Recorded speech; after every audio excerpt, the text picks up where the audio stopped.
I'd rather create something that others criticize than create nothing and criticize others. If you have high quality product behind the bar, it's like a weapon. It's not about the figures, it's about who those figures are. The Hospodpreneurs Podcast. I'm gonna drink this beer. Yeah, let's crack them. With James Henderson.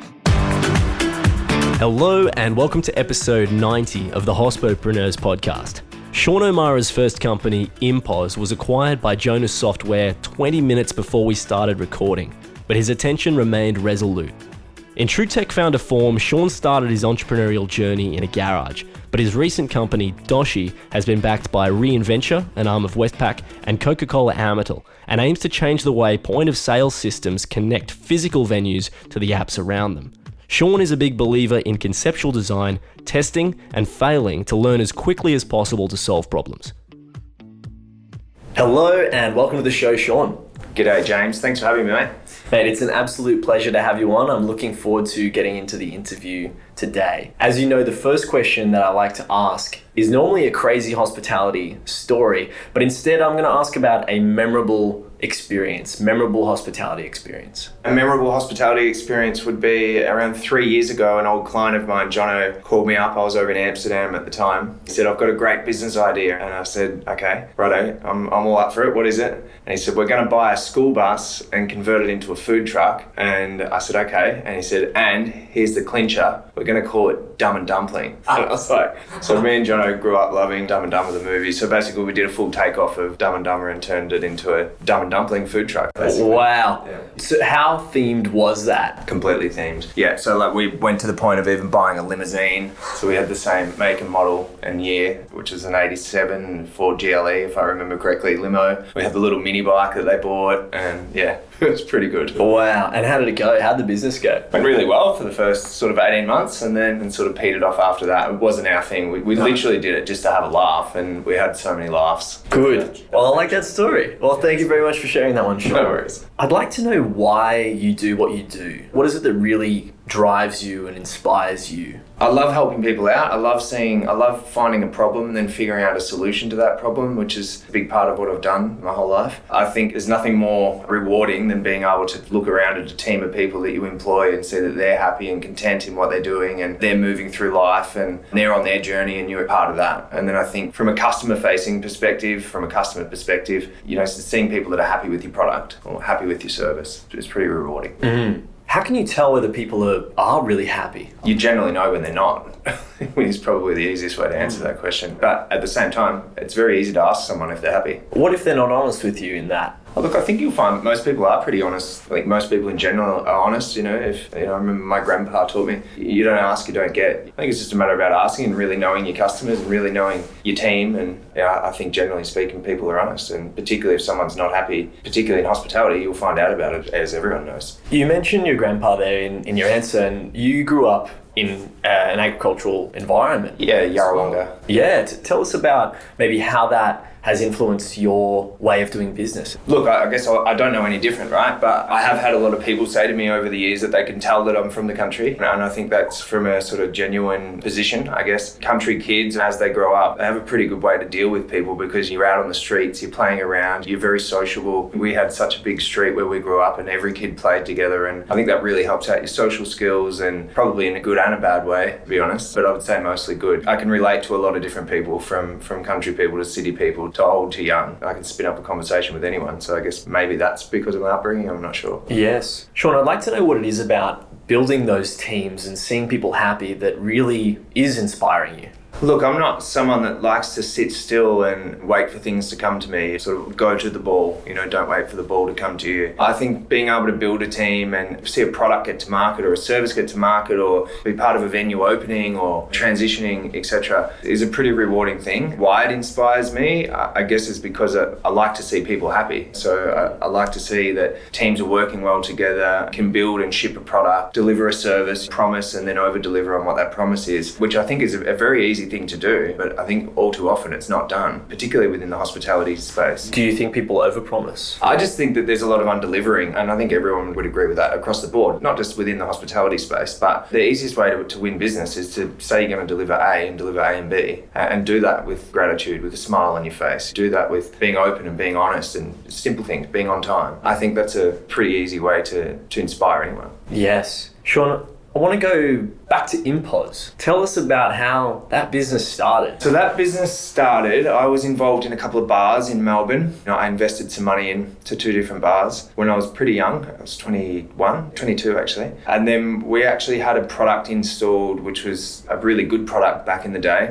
but it was incredibly slow. So we would have 3 deep at the bar, very common, for hours at a time, just people lining up to get drinks. And there was a massive delay to use this POS system that we had in, as in, you'd touch a button and then you'd have to wait 2 seconds before you could touch another button. And sort of looking at that inefficiency just drove me insane, because I was looking at it, people were waving cash in your face back in those days because there's no tap and go or tap and pay. And I could just see how much money it was costing us in literally waiting for the till system to work. And then so out of that, we basically started Impos. Yes. And you've got an interesting story around what that office environment looked like. Well, yeah, we didn't have an office. So we rented a garage in Flemington that a mate's grandparents owned, and they weren't using it. It was literally a 2-car garage, concrete on the ground, and there was nothing in there. And I remember I employed a kid, Eugene, who was pretty instrumental in the starting of Impos. He was straight out of university, and I think he was at RMIT, and he needed to do 1 year of work placement to get his degree or bachelor's degree or whichever it was. So I remember distinctly the first day that Eugene actually started, we were laying carpet tiles on the ground, which we bought off a guy in Airport West from eBay. And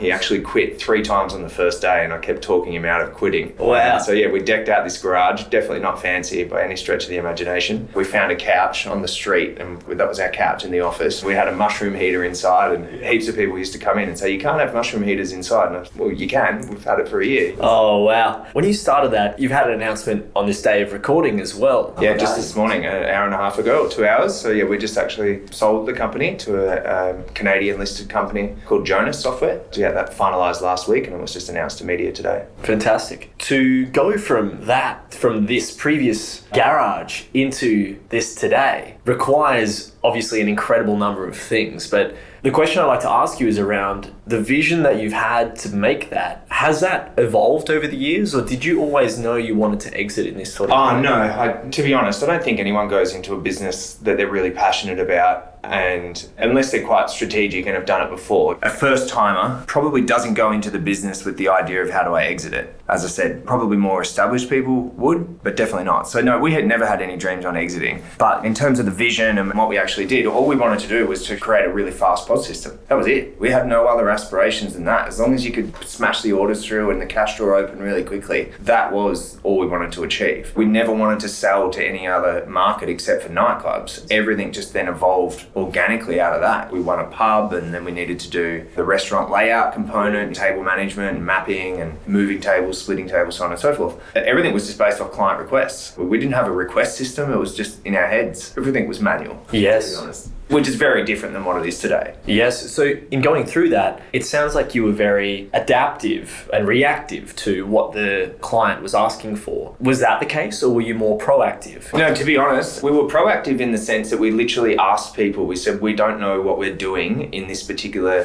sector. So let's just take that restaurant one, for example. We literally said to a publican, we'd love to win your business, but we don't have this feature that you need, but we'll build it. You tell us what to build. Tell us how you want it to work. We were a super lean startup. We didn't raise any money. We actually maxed out credit cards to start the company, because you could get credit cards very easily 14, 15 years ago. That was how we started the company. We just got all credit cards from different banks and withdrew the money. Yep. That was how we started. So yeah, we didn't have a head of product. We didn't have an R&D person. We had a few developers, and then we just had the drive to go and ask people and said, can you help us out with this? And in most instances, actually all instances, people said yes. You described in a previous answer there, alluded to the idea that more experienced people in business are thinking about an exit or objective goal in mind. Is that something that you've had planned with your current business with Doshii? Yeah, actually. So when we started Doshii, so Doshii basically connects apps into point of sale. So think ordering apps or payments, reservations, etc. We always knew that that technology would be best owned by a bank or a payments company or a sort of along those lines. And so yes, when we started that company, it was always intended to be started and to be sold to a much bigger player. And now your board comprises of people who have some of those key elements and even both of those key elements associated. So how did you go about connecting with them? Was it through Impos or? No, the board construct at Doshii is quite an interesting one. It was actually through York Butter Factory, a guy that owns or is part owner of York Butter Factory, Stuart Richardson. He actually introduced us to a gentleman by the name of Simon Beckett about 2 years ago, 2.5 years ago actually. Simon's the managing director of Wells Fargo, really nice guy. He wanted to be involved in a startup from a board capacity. And so when we met, it was just an opportune time, I think, for both of us. Another guy that's on our board, Michael Starkey, who was the former head of payments at NAB. I think picking out the right people for the board construct, it really depends on what the business is, obviously, and where you've got knowledge gaps. Yeah, so I think I've been incredibly lucky with board composition at Doshii. It's an amazing board. How do you find where your knowledge gaps are? Is it about understanding that market as much as possible? Yeah, look, you generally know, right? I can't bake a cake, so I'd never try and bake a cake. So I think you really need to focus your energies on what your skill set is. And the easiest way to know what your skill sets are or aren't is to actually ask your peers, what am I good at and what am I not good at? And they'll generally tell you, you're great at communication, you're great at follow-up, you're great at sales, you're great at this, but gee, you really suck at doing this, this, and this. So I think in business, particularly in building a team, whether or not it's a board or it's an actual team, you really need to understand what's the makeup of the team. Who do you need on the team? What are the skill sets? What are your skill sets? What aren't your skill sets is a very important thing to know. Sean, in a tech environment, you've played in this field for a while now, obviously hospitality and in tech. How do you maintain a position ahead of the curve in an environment that changes so rapidly? Look, I've always said that whenever you buy a product, or specifically I'm relating to POS, I guess, in this particular answer, 50% is what you get on day one and 50% is what you get over the life of the product. And that's really that service factor. So I think that's a pretty important thing there. How do you actually stay ahead of the curve? Again, is just listening to your clients, listening to what they want, what don't they want, what do they like, what don't they like, and being able to move and adapt to what that is. So how are businesses changing in a tech environment that has computers identifying those opportunities? Yeah, so I think computers only solve for part of the problem, particularly within hospitality, which is a massively service-driven industry. Probably argue it's 50% food, 50% service. So I think you can only glean so much out of data and insights to the point that you actually really do need to speak to people face-to-face and actually get some of their honest feedback. I'm all up for surveys and for using technology where technology is appropriate, and it's ever increasingly becoming appropriate across the board with different products that come into market. But I think not losing touch of that end customer, the voice of the customer, is pretty important. What does that discussion look like with someone that you're trying to get feedback from? One, you can have it face-to-face at the end of a meal or at the end of the service, doing surveys, but surveys will only give you so much to the point where you may need to jump on the phone and actually delve a little bit deeper into whatever the questions or the concerns may have been. I think it's ever increasingly important to know what your customer is thinking. So what does that survey look like? Look, from a perspective of owning a technology company, we were really big on data. At the start, we weren't. We didn't have any data, none, to be honest. We would have manual pieces of paper to fill out how did we go, how was the install. And back in the day, we didn't have installers with the sales guys had to install. So they got that feedback pretty raw directly from the customer. But I think nowadays, and looking at a more broader perspective, in some instances, it's hard to survey your customer because you may not know them. As in, you may not have their contact details whatsoever. So that makes it very hard. But I guess that really brings the that human element to be able to actually go up and say, hey guys, how is everything? How's things going? Whether or not that's in a restaurant environment or whether or not that's in a technology-based environment. It is interesting because part of that market, they're using it, but again, you can't contact them. Yeah. So you're relying heavily on people who are paying for the product, but then some of them aren't using it. It's a different market that's using it. So it is an interesting space to be in. And particularly in some instances, you look at your Uber Eats, you need Deliveroo's, Menulogs, DoorDash, however many more that there are, you don't know who the customer is. All you do is you get an order that's got a reference number on it. It doesn't have that it's James or Jake or Tom or Dick or Harry. So people don't know who the actual end consumer is. It becomes increasingly hard, particularly with technology that's come into the market. You look at your Uber Eats, your Deliveroo's, Menulogs, DoorDashes, etc. For the most part, to my knowledge, all of those applications don't actually send through any of the consumer data to the venue. Is that for security?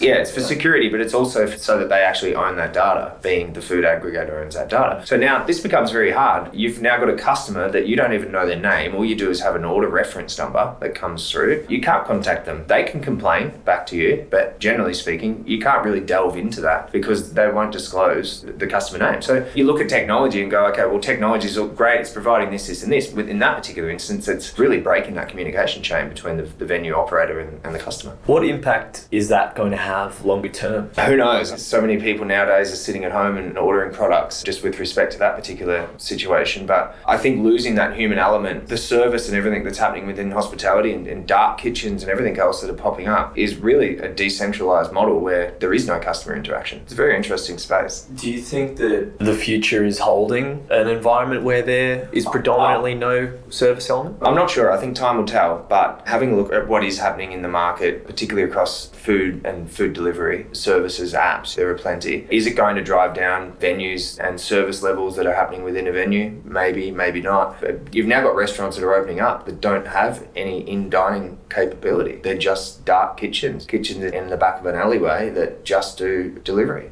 So I think it's an interesting time ahead. You're also looking at when these apps first came onto market, there was a lot of pushback and a lot of venues were saying, I'm never going to sign up for that. And now they have to be on them to turn over stock. Yes, there have been arguments from both sides. I'm interested because you've been across the service end and now you're also playing in a more back end, connecting up that technology. There could potentially be a future where there is no requirement for POS systems. Oh, there could be, absolutely. If you look at the in-venue ordering apps that are happening now, which I think is going to absolutely take off over the next couple of years, out-of-venue ordering apps and in-venue ordering apps, two similar things, but one of them you obviously sitting in a venue and one of them you're at home. Part of the reasons why I've done what I've done is to try and connect all of those things into the venue's POS. But you're very right, there may not be a POS system in some venues moving forward, but I'd like to say that the majority of venues still need POS as the backbone. It's where the staff sign in, it's where they put the orders through, so on and so forth. So those orders eventually need to end up in the POS to reconcile and be essentially the single source of truth. Yes. It is interesting, particularly because you explained in a previous answer that we could argue the hospitality environment is 50% product, 50% service. So it's interesting to hear your perspective on that. But I'm going to move on to another question. I'd like to know, Sean, what you're learning about or exploring at the moment. Look, I've just finished reading the book by Phil Knight, Shoe Dog, the guy that started Knight. Amazing book, by the way. And that was basically all around, from my perspective, that was around resilience and just continuing to push on in the face of everything that goes wrong. But I think in terms of what I'm learning, I believe a lot in self-learning. I don't think you need to sit in a class or go to university or TAFE, or for the most part, you can learn everything yourself. We're currently in our second cap raise phase at Doshii, actually it's our third. So that's been a great learning experience to understand how all of that works and what you do, what you don't do. The most recent thing that I've been learning at the moment is probably across product UI and UX and how all that clicks together. And we've got an amazing person working with us at Doshii, Chris Sard, who's the former head of product or head of the developer API platform at Uber. So Chris brought with him just a vast range of knowledge of how product should be used and the ultimate consumer experience of a product, which is very enlightening to watch that evolve. So how have you gone about attracting talent like that into the business? To be honest, I think with Doshii, I got very lucky, with the board composition that I mentioned before, but very much just reached out to the people that I wanted and said, hey, I'm doing this. This is the problem that we're solving. It's a big problem. It's a hard problem to solve, to be honest, but we're going to give it a crack. And just based out of that and just meeting with people and pretty much being very honest, saying this is a challenge and that's a challenge and that's a challenge, but I think that we can overcome it, but we need your skill set, or we'd love for you to be on the board, or hey, can you be the head of product, or can you be the CTO? And we basically just assembled a team pretty much like that, very much organically. We only used one recruiter, I think, right at the start. Other than that, we haven't used any. Where are you pushing the conversation forward? What requires attention that isn't receiving it? Look, I guess where we're really pushing conversations forward at the moment, specifically with respect to venues and venue operators, so restaurants, bars, etc., is around digital menu management. So you've got all of these different apps that want to connect in from ordering, in venue, out of venue, as I mentioned before, delivery apps, etc. And they're all in a massively fragmented market. So it's not uncommon for a venue to have 3 different ordering products, rostering apps, etc. Now, because all of these can't talk essentially to the POS, it means that you've got to manage all of those menu structures separately. So each time you add a product, you're adding it to the POS. It's always in the POS because that needs to be in there for your in-venue patrons. But then you're uploading it to your Deliveroos or your order ups or your menu logs, your Uber Eats, etc., etc. That's a huge time sink for venues. So we'd set out not initially to solve for this problem, but as things kept happening with our product development and meeting with customers, and then we really understood, wow, that venues are spending a lot of time, hours hours per week managing all of the uploading images to 3 or 4 different platforms. So yeah, I think something pretty exciting that we've recently released, although we didn't have a whole heap of people asking for it. It was sort of one of those things that we thought, let's release it and then see what the uptake Classic is. tech style. Yeah, is this digital menu management where you can adjust your prices that get pushed out to each app, you can upload an image and you can make that available all within the actual Doshii dashboard itself. So that's been a big conversation that we've been pushing forward with venues, and it's been extremely well received. Interesting.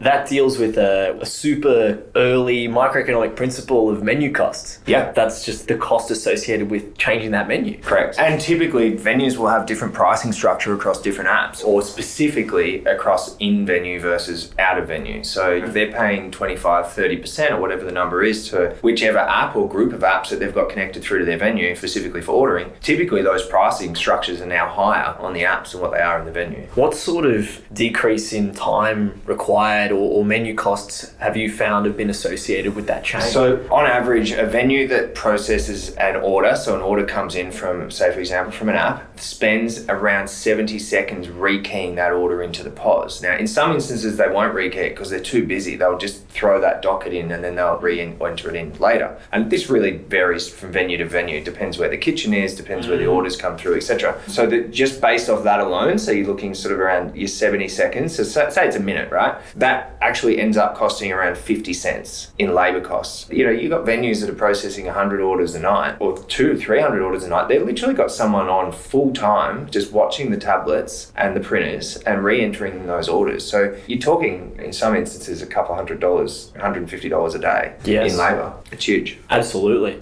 What other innovations have you seen in your time in the industry? Look, I think rostering applications that have come in have gone really well. So your deputies, your tanders, so on and so forth. Obviously the introduction of, I guess, from ordering apps to payment apps, etc. In terms of innovation, I always recommend people, when they're looking at products, look at how they all connect together, from accounting to rostering to your POS. That would probably be the biggest, particularly with the ever-changing award rates, etc. The Australian system's pretty tough. Pretty hard. Yes, well, it is. And someone said to me years ago, and this was a comment that someone made to me, was if you can run a successful business in Australia, you can run a successful business anywhere. And I probably think that that's not far off the truth. It's pretty hard to do business in Australia. There's a lot of red tape. Oh yes. Without going down that rabbit hole, I would like to stay on innovation, and that there's a difference between innovation and efficiency increases.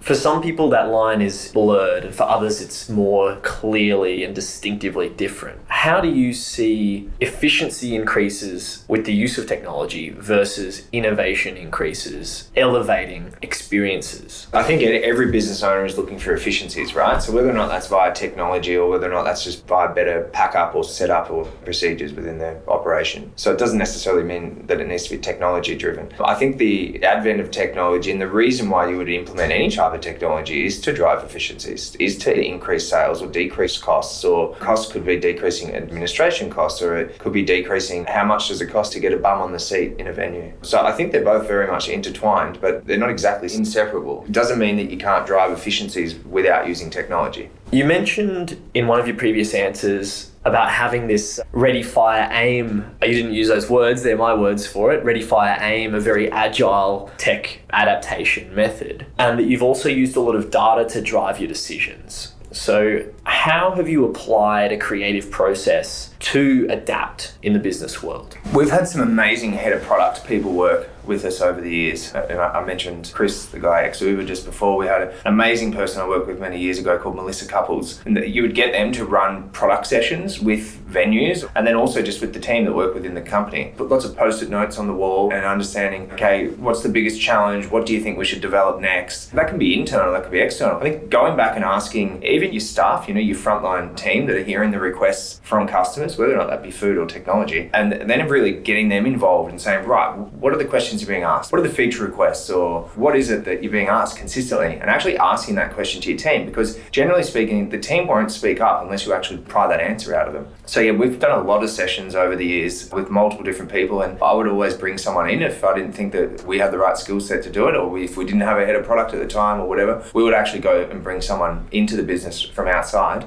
to run strategy sessions or run product sessions or run voice of the customer base sessions to really understand what is it that people are asking for, for, and how do we get there really quickly. For people in a similar position to you running other companies, how do they know if they also require someone to come in externally to run those sorts of things? That's a really good question, because in some instances, people just won't do that. They'll be of the mindset, well, let's not do that because it's going to cost money. And they won't be looking at, well, what does that actually generate for us? Does it invoke a whole new set of ideas? And will that effectively change our product roadmap or what the business is actually setting out to achieve? And I'm not talking 3-4 years down the track. I'm talking 3, 4, 6 months down the track. So I think that they need to have that self-awareness, can they run those sessions? I'm not great at running those sessions, to be completely honest. I'm good at ad hoc sessions, but actually putting some structure around it and running a proper one, you really need a great head of product or someone that can run that session quite effectively. What changes do you want to see take place in the industry? Look, I think simplifying wage structures would be up there, and you can see that from both sides of the fence, right? So you've got the employee that obviously wants more money, and you've got the business owner that wants to pay as less as possible. I know from speaking with venues that that's a huge pain, is managing payroll.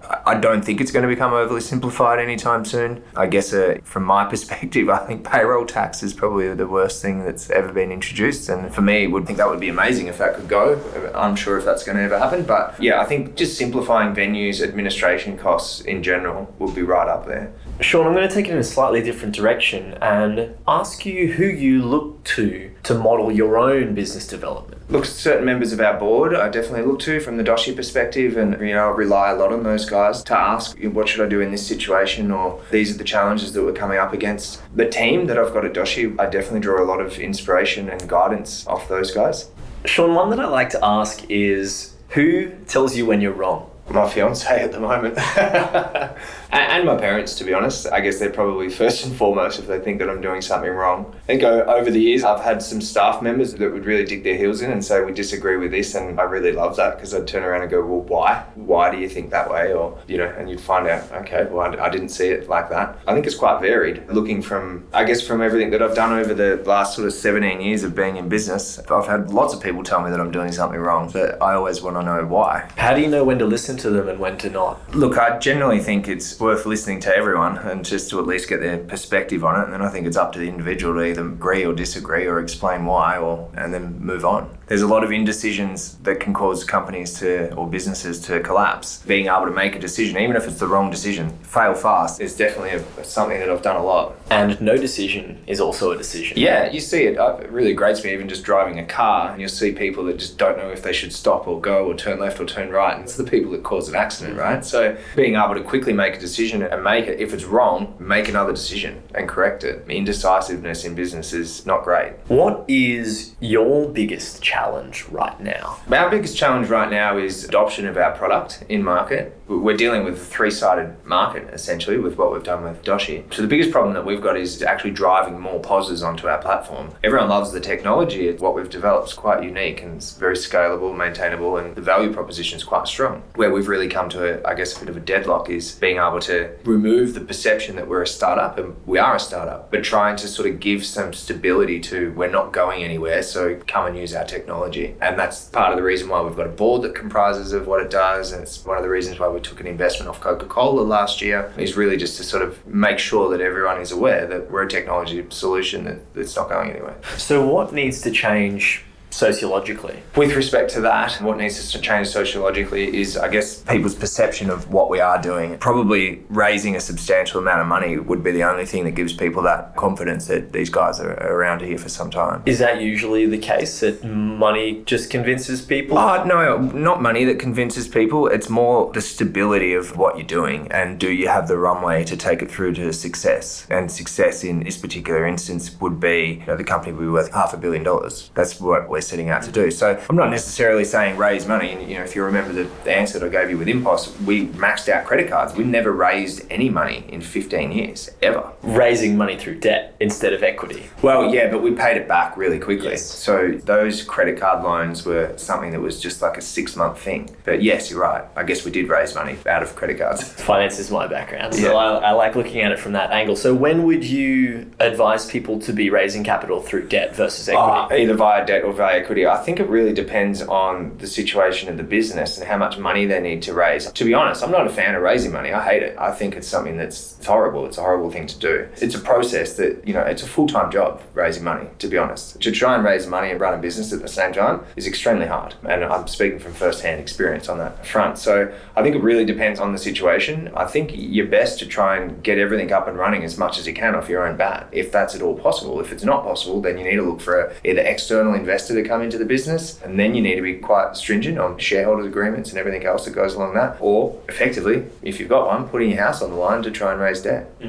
If you have a good fundamental model, then the business will fuel itself to grow. Correct, completely agree. Unless it requires a lot of capital to get it to that stage. Yes, but then the other lens that people look at that through is scaling quickly. It's like hyper scaling. Everything's moving so much more quickly in this tech-driven world, or tech-focused world. I want to try to put that past someone who is in that tech space and from a very service-oriented hospitality world too, and maybe the way that you look at those two worlds coming together, what ultimately comes out on top, whether it is super fast capital injection or whether it's fundamentals, looking at the business model working. I think it really depends, right? So if you're opening up a hospitality business, so hopefully it doesn't take millions of dollars of investment to get there, and from the first day or week or month that you're open, you should be generating revenue. That's completely different from a tech perspective, right? So, you would hope in that particular instance that they've got, say, $100,000 in fit out costs, that they're paying that off in the first year or two, and then they're cash flow positive and hopefully happy days, and away they go. But it really depends on the business type and the business model as to how does that work. You look at tech companies that are investing millions, hundreds of millions of dollars into development or into product, that they're still not making money, but they've got land grab, they've got technology market, they've got users using it, they've got maybe the ability to monetize in different ways, but they're still not making enough money to make profit. How do they get that over the line with very intelligent people, very intelligent companies who invest in them? How do they sell that over the line? How do they get it? It's based off land grab and market share, right? So if you look at Uber, for example, which is still not profitable, it's no disrespect to Uber, but everyone knows Uber. Now they're moving into rewards, now they're moving into, they're about to launch into payments and a whole heap of different things. So they're capturing the consumer and they're worrying about how they monetize further or how they actually make a profit. That's a down the stage. Recently, at the time of recording, there's the Vision Fund that has also been behind some of these companies that brings a larger question in that, is the VC market flawed at the moment? I think that's a good question, probably something that I'm not suitable to answer. VCs are, I hope my VCs don't hear this, but VCs they're vultures, like they put certain clauses into agreements such as seed preference rights and whole different other things, anti-dilution clauses, and which makes it pretty demoralizing, I think, for a tech startup to be going into a situation where you're putting your heart and soul into it and money and a lot of sweat equity and everything else, but to know that you've got someone that's got heaps of money that's basically got you on the hook for certain things. Should anything go wrong, they get paid back first, those types of things. So I'm not too sure exactly, is that model or is that market flawed? But yeah, that would definitely be my perspective on that, is founders need to be made feel like that they're respected enough and very much on an equal footing as everyone else. So for founders going through the process of capital raising early on in that journey, what are some things that they should be looking out for to navigate that terrain? I would recommend engaging an external person or party to assist run that process so that the founder can maintain focus on the business and growing the business and not necessarily working out how to fund the business. And it's quite typical that you'd pay 3 to 5% to have someone do that, and potentially a monthly fee. So there's funds in that. Then you've got to make sure with what is the problem that you're solving, and are you actually solving it? And what is your traction? Are you getting there in market? Where are you at? If you're not, why not? How do you talk to that? It's all very well to go out and say we're going to raise X amount of dollars, whether it's $100,000 or millions, but you really need to be aware that it's quite the journey. There's investors that are looking at 5 times, 10 times return on their money, particularly because it's a high risk situation. So I guess my advice would be to get someone else to help you run that process if you can afford it. If not, you need to be very pragmatic and realistic that it's going to consume 70% of your time. Yes. How do you vet the people that you're going to engage to help you with the capital raise? I think just going off referrals referrals. You know, if you're in a new city, where should we eat? To be honest, it's somewhat as simple as that. It's understanding and asking other people that have done it before, what did you do? How did you do it? Who did you use? Did you use someone? Did you do it yourself? Was it as hard work as everyone's making out or I'm making out? I think you've then got to look, okay, is it food that you're doing? Are you trying to sell a restaurant? Then engage a broker that sells restaurants. Don't engage a broker that sells cars. And just finding that niche specialist in the market that focus on that particular niche, I guess. Fantastic. I have one more question. I'd just like to know who you'd like to hear on the show next. I think a really good one to hear on the show next would probably be Andy McMahon from Movida. They got the Movida group and they grew that group over into Bali at one stage with Potato Head, and they've got contracts now at some of the airports, and he's a really nice guy. You know, he's an industry legend. Quite an easy guy to speak to. Fantastic. Thank you very much. Well, I really appreciate you being on the show today, Sean. It's been incredible having you on. Good on you, James. Thanks for having me. This program is hosted by James Henderson, with technical production by Jake Olver. Voiceovers were by Angus Brennan and Shim Phelan. Thanks to our distribution team, led by Stephanie Holland, and a special thanks to you for tuning in every week. This program was produced by H Media. We'll see you soon.